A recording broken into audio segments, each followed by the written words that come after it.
Question number 2, 1.5 বছরের জন্য 72,000 টাকার উপর 10% বার্ষিক হারে, যেখানে বলেছে সুদটা অর্ধবার্ষিক হারে চক্রবৃদ্ধি হয়, সেখানে চক্রবৃদ্ধি সুদ একটা পাবো, এবং 3 বছরের জন্য 5% বার্ষিক হারে সরল সুদের মধ্যে পার্থক্য কত। তো প্রথমে আমাদের যে রাশিটা দেওয়া আছে সেটার উপর চক্রবৃদ্ধি সুদ বার করব, এবং দ্বিতীয় ক্ষেত্রে আমরা বার করব সরল সুদের পরিমাণ, তারপরে তাদের ডিফারেন্সটা কত আসছে সেটা আমরা দেখব। তো প্রথমে আমাদেরকে বলেছে যে 1.5 বছরের জন্য অর্ধবার্ষিক 10% হারে, তাহলে 1 বছরে যদি আমাদের 10% সুদের হার হয়, তাহলে 6 বছর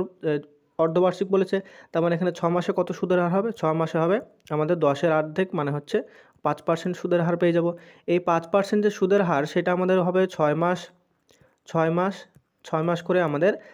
টোটাল 3টে টার্ম হবে, কেননা এখানে আমাদেরকে 1.5 বছর বলেছে, 1.5 বছর মানে হচ্ছে আমাদের 18 মাসের সময়। তাহলে এখানে আমাদেরকে বলেছে 1.5 বছরে যখন 5% করে হলো, তাহলে এই 5%কে আমরা যদি ফ্র্যাকশানে লেখার চেষ্টা করি তাহলে কি লিখতে পারি, 5% মানে আমরা লিখতে পারি 5/100 = আমরা লিখতে পারি 1/20। তাহলে এইটার মানে হচ্ছে যে প্রথম বছরে যদি 20 টাকা আমাদের মূলধন থাকে, তাহলে সেটা পরের বছর 20 থেকে 21 হয়, তারপরের বছর অর্থাৎ তারপরের টার্ম, এখানে বছর বলতে আমি বুঝিয়েছি যে এখানে টোটাল যে আমাদের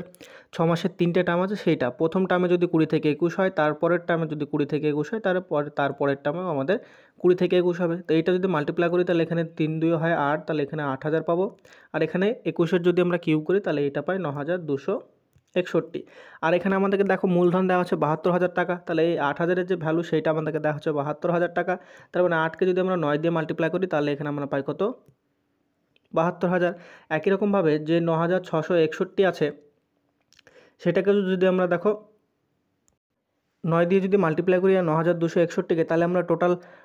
সবৃদ্ধি মূল পাবো, কিন্তু এখানে আমাদেরকে সুদ বার করতে বলেছে, তার মানে 8,000 থেকে 9,261 হয়েছে, তার মানে এখানে বৃদ্ধি কত পেয়েছে, বৃদ্ধি পেয়েছে 1,261। তাহলে এইটাকে যদি আমরা 9 দিয়ে মাল্টিপ্লাই করি তাহলে এইটা পাবো আমরা টোটাল চক্রবৃদ্ধি সুদের পরিমাণ। তাহলে এটা যদি মাল্টিপ্লাই করি তাহলে 9-কে 9, 6 9 54, 4 হাতে থেকে 5, 9 2 18, আর 5 হচ্ছে 23-এর 3, হাতে থেকে 2, 9-কে 9 আর 2 হচ্ছে 11, তাহলে 11,349 টাকা পেলাম আমরা টোটাল চক্রবৃদ্ধি সুদের পরিমাণ।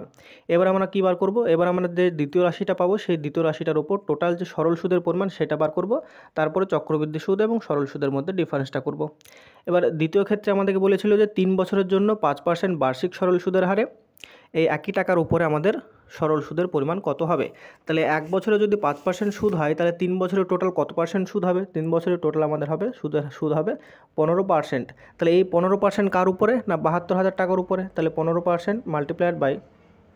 72,000 টাকা, তাহলে 15%কে আমরা লিখতে পারি 15/100 মাল্টিপ্লাইড বাই 72,000। তাহলে এইটা যদি আমরা কাটাকাটি করি তাহলে উপরে দুটো শূন্য নিচে দুটো শূন্য যদি কাটি, তাহলে 15কে 72 দিয়ে যদি আমরা মাল্টিপ্লাই করি, তাহলে প্রথমে যদি আমরা 72কে 10 + 5 করি 15কে, তাহলে এখানে আমরা পাবো কত, 720, আর উপরে হচ্ছে একটা দুটো শূন্য থাকবে। তারপরে এইটাকে যদি আমরা তারপরে দেখো 720-কে যদি আমরা 5 দিয়ে মাল্টিপ্লাই করি তাহলে এখানে পাবো 0,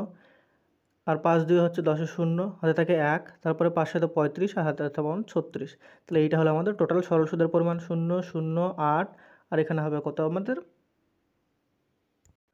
7 আর 3-এ পেয়ে যাবো 10, অর্থাৎ 10,800 টাকা যেটা পেলাম সেটা আমরা টোটাল পেলাম